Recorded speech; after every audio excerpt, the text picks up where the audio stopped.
सोचता हूँ, लेकिन उनमें भी सिर्फ साहित्य डॉक्टर तो ट्रेनिंग में चले गए।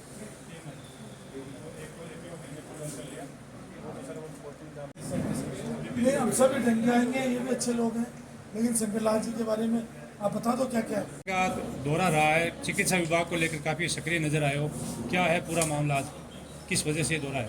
राजस्थान मेडिकल रिलीफ सोसाइटी की आज 8 CSC में से 5 CSC पर SDM, BCMH और स्थानीय डॉक्टर बैठकें की है, जिसमें सिरानियाबाद, छोटी काटू, मंडूगरा, तोशिना और मोलासर, ये 5 CSC आज की है।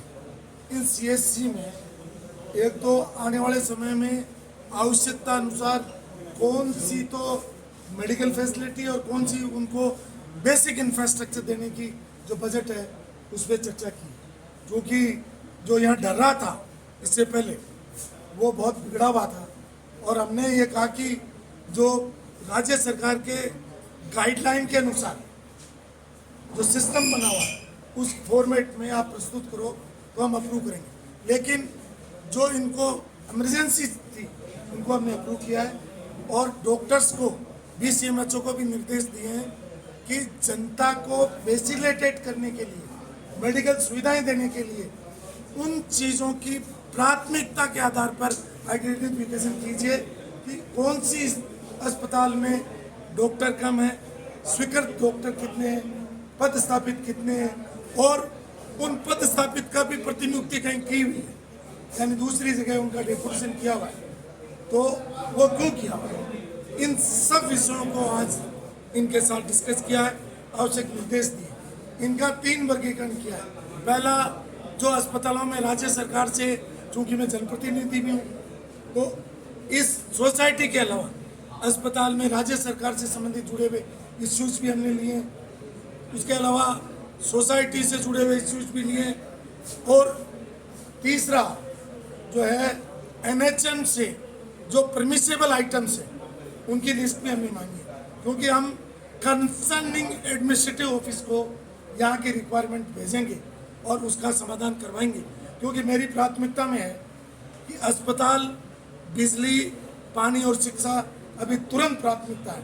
बाकी जो दूसरी प्राथमिकताएं भी हैं उनको भी हम शीघ्र करेंगे।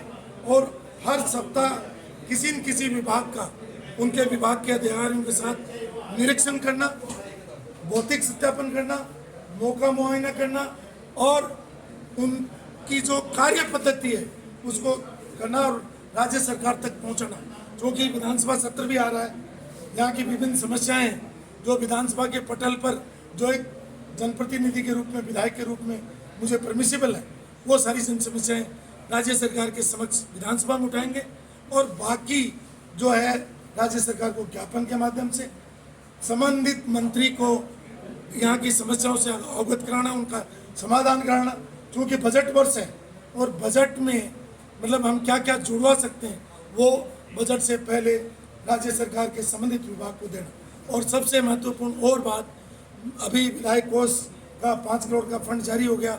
गांव के बीच में बैठ करके चौपाल में ये तय करना कि कौन से गांव में उन लोगों की जो रिक्वायरमेंट क्या है उसके अनुसार जो है MLA लेड के पैसे तुरंत हम जारी कर रहे हैं और गाँवों में जा रहे हैं और गाँव की जनता के बीच में बैठ रहे हैं। क्योंकि जय जय जनता, जय जय डीडवाना।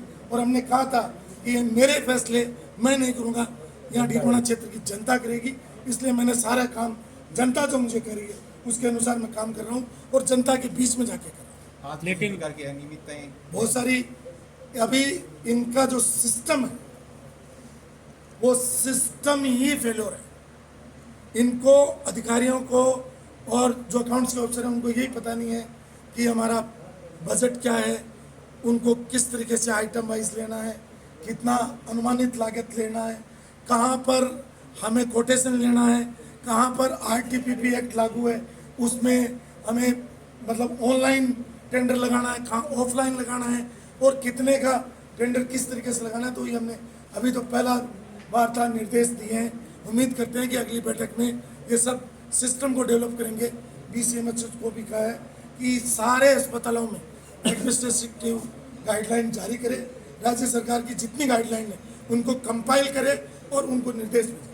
लेकिन मंडूगरा में बहुत दुर्भाग्यपूर्ण बात मिली और वो ये मिली कि वहाँ जो अस्पताल की जगह थी जो अलॉट हुई, उससे 5 या 6 किलोमीटर दूर अस्पताल स्थापित कर दिया गया। वहाँ डॉक्टर नहीं है। जनता की शिकायत थी, वो मतलब मरीजों की संख्या जहाँ 250-300 थी, वो 5 या 7 पे आ गई। लोग या तो खाटू जा रहे हैं या साधनों के अभाव में, क्योंकि वहाँ न तो कोई वाहन जा सकता, न वहाँ सुविधाएं हैं। तो चूँकि वो गलती तो हुई है, उस पर मैं राजनीतिक रूप से ज़्यादा कटाक्ष नहीं करूँगा, लेकिन ये काम गलत हुआ है, जो जनता की नज़र में भी गलत है। और आज मैंने भी उसको भौतिक रूप से देखा है, वहाँ जा कर के व्यावहारिक रूप से देखा है, तो उस पर लोगों की शिकायत है।